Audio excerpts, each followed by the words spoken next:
क्रियाकलाप 1.8 है। नेक्स्ट है कि जल का नल खोलकर जल की धार को अपनी उंगली से काटने का प्रयास करें।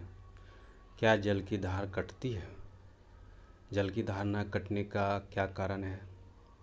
उपरोक्त तीनों क्रियाकलाप सुझाते हैं कि पदार्थ के कणों के बीच एक बल कार्य करता है। यह बल कणों को एक साथ रखता है। इसका आकर्षण बल का सामर्थ्य प्रत्येक पदार्थ में अलग अलग होता है। इस अट्रैक्शन फोर्स जो होता है उसका tendency matter to matter vary करता है। सबका टेंडेंसी अलग अलग होता है, हर एक मटेरियल का अट्रैक्शन फोर्स का। क्वेश्चन है, प्रश्न है, निम्नलिखित में कौन से पदार्थ हैं? कुर्सी, वायु, स्नेह, गंध, घृणा, बादाम, विचार, शीतल पेय, इत्र की सुगंध। लिखित प्रेक्षणों के कारण बताएं। गर्मा गर्म खाने की गंध कई मीटर दूर से ही आपके पास पहुंच जाती है, लेकिन ठंडे खाने की महक लेने के लिए आपको उसके पास जाना पड़ता है। स्विमिंग पूल में गोताखोर पानी काट पाता है। इससे पदार्थ का कौन सा गुण प्रेक्षित होता है? पदार्थ के कणों की क्या विशेषताएं होती हैं? नेक्स्ट है 1.3 पदार्थ की अवस्थाएं। स्टेट ऑफ मैटर और मटेरियल।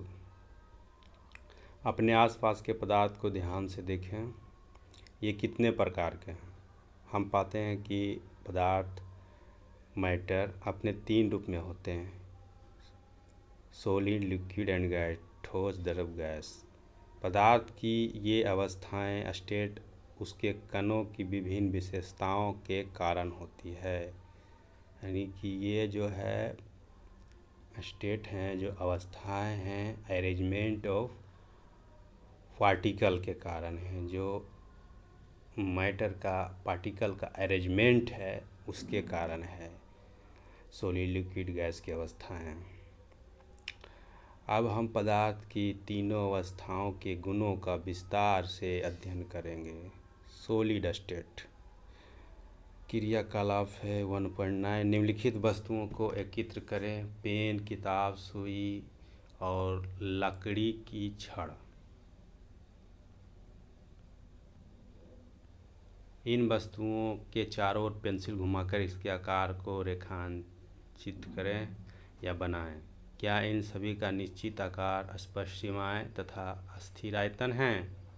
आयतन तो सभी लोग जानते होंगे। लंबाई, चौड़ाई, ऊंचाई में जो वस्तु जितना स्थान घेरता है उसे आयतन कहा जाता है।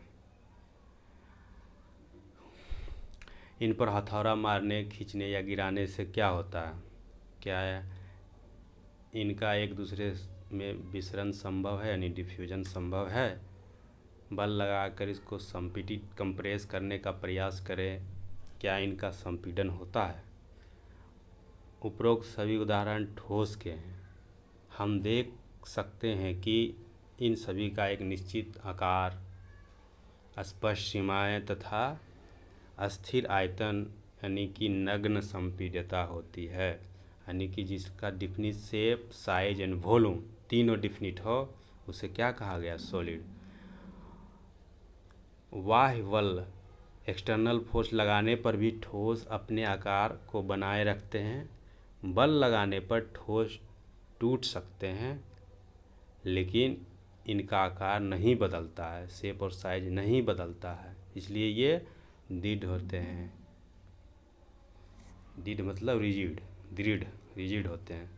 निम्नलिखित पर विचार कीजिए। रबर बैंड को क्या माना जाएगा? क्या खींचकर इसका आकार बदला जा सकता है? क्या ये ठोस है? विभिन्न आकार के बर्तनों में रखने पर चीनी और नमक उन्हीं बर्तनों के आकार ले लेते हैं। क्या ये ठोस हैं? स्पंज क्या है? स्पंज होता है वो जो रसगुल्ला होता है ना, रसमलाई स्पंज टाइप का, वही है। यह ठोस है लेकिन फिर भी इसका संपीड़न संभव है। क्यों? ये सभी ठोस हैं क्योंकि क्यों ठोस है? अब आंसर दिया जा रहा है। बाह्य बल एक्सटर्नल फोर्स लगाए जाने पर रबर बैंड का आकार शेप बदलता है और बल हटा देने पर, फोर्स हटा लेने पर यह पुनः अपने मूल आकार ओरिजिनल शेप में आ जाता है। अत्यधिक बल लगाने पर यह टूट जाता है। चाहे हम शकरा या नमक, शकरा मतलब होता है वो सुअर, को अपने हाथ में लें या किसी प्लेट या जार में रखें, इनके क्रिस्टल के आकार नहीं बदलते हैं। क्रिस्टल के आकार मतलब वो जो छोटा छोटा दाना होता है उसके आकार नहीं बदलते हैं, कहीं भी रख लीजिए। स्पंज में बहुत छोटे छिद्र होते हैं। स्पंज देखे होंगे ना, उसमें छोटा छोटा छिद्र होता है जिसमें वायु का समावेश होता है। जब हम इसे दबाते हैं तो वायु बाहर निकलती है, इससे जिससे इसका संपीड़न संभव होता है। स्पंज होता है, पानी सोखने वाला भी स्पंज रहता है, रसगुल्ला भी एक प्रकार का स्पंज होता है। नेक्स्ट स्लाइड हम लोग देखते हैं। द्रव अवस्था लिक्विड स्टेट। क्रियाकलाप है, निम्नलिखित वस्तुओं को एकत्रित करिए। जल, खाना पकाने का तेल, दूध, जूस, शीतल पेय। शीतल पेय का मतलब हुआ जो ठंडा पेय है, कोको कोला चाहे ठंडा पानी। विभिन्न आकार के बर्तन। प्रयोगशाला के एक मापक सिलेंडर की सहायता से इन बर्तनों में 50 ml पर निशान लगा लें। इन द्रवों को फर्श पर डाल देने पर क्या होगा? किसी एक द्रव का 50 ml मापकर विभिन्न बर्तनों में क्रमशः एक एक करके डालें। क्या प्रत्येक बार आयतन एक समान रहता है? क्या द्रव का आकार एक समान रहता है? द्रव यानी लिक्विड को एक बर्तन से दूसरे बर्तन में उड़ेलने, ट्रांसफ़र पर क्या यह आसानी से बहता है? प्रेक्षण ऑब्जर्वेशन से हम पाते हैं कि द्रव का आकार नहीं लेकिन आयतन निश्चित होता है। जिस बर्तन में इन्हें रखा जाए तो ये उसी का आकार ले लेते हैं, यानी कि लिक्विड जिस बर्तन में रखा जाएगा उसी के शेप का हो जाएगा, लेकिन उसका वॉल्यूम जितना है उतना ही रहेगा। 1 kg है तो 1 ही kg रहेगा, वॉल्यूम चेंज थोड़ी ना होगा। वही बोलता है कि आयतन जितना है उतना ही रहेगा, यानी कि जितना जगह छेक रहा था उस बर्तन में उतना ही जगह नया बर्तन में भी छेकेगा। इसी को दूसरे शब्दों में कह रहे सकते हैं कि उसका जितना वॉल्यूम है उतना ही रहेगा।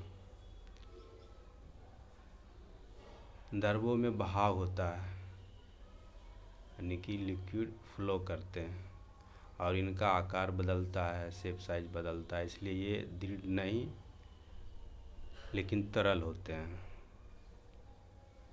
क्रियाकलाप जो है 1.4, 1.5 के संदर्भ में हमने देखा कि ठोस और द्रव का मिश्रण द्रवों में संभव है, यानी डिफ्यूजन सॉलिड और लिक्विड का हो सकता है। इसमें लिक्विड में वातावरण की गैसें विसरित होकर जल में घुल जाती है।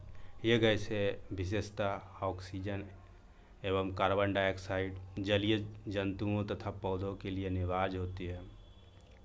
सभी जीवधारी अपने जीवन निर्वाह के लिए श्वास लेते हैं। जलीय जंतु जल में घुली ऑक्सीजन के कारण श्वास लेते हैं, जिसको डिजोल्व ऑक्सीजन कहते हैं। इसी तरह से हम निष्कर्ष पर पहुंचते हैं कि द्रव में ठोस, द्रव और गैस तीनों का मिश्रण संभव है।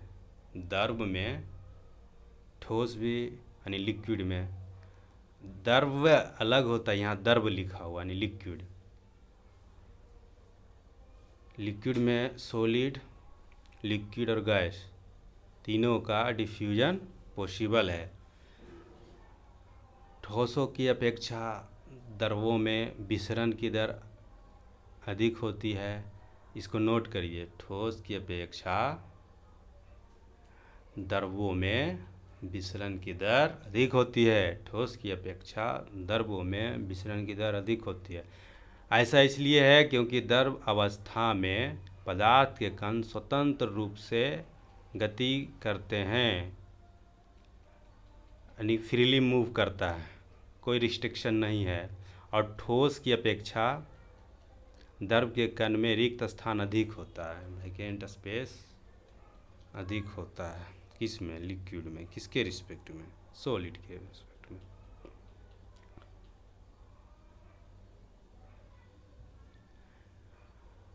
गैसीय अवस्था, गैसियस फेज जो है, सॉलिड पढ़ लिए, लिक्विड पढ़ लिए, उसके बाद आप गैस पढ़ेंगे। स्टेट मैटर 3 स्टेट में पाया जाता है, सॉलिड, लिक्विड एंड गैस। तो इसका गैसीय अवस्था हम लोग पढ़ रहे हैं।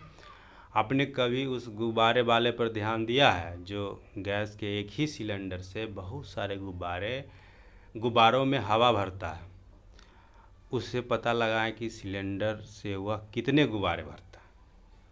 उनसे पूछिए कि सिलेंडर में कौन कौन सी गैसें हैं। से पूछना है कि सिलेंडर में कौन सी गैसें हैं। क्रियाकलाप है 100 ml की 3 सिरिंज लें और उनके सिरों को रबड़ के कॉर्क से बंद कर दें, जैसा चित्र 1.4 में दिखाया गया। सभी सिरिंजों को पिस्टन को हटा दें।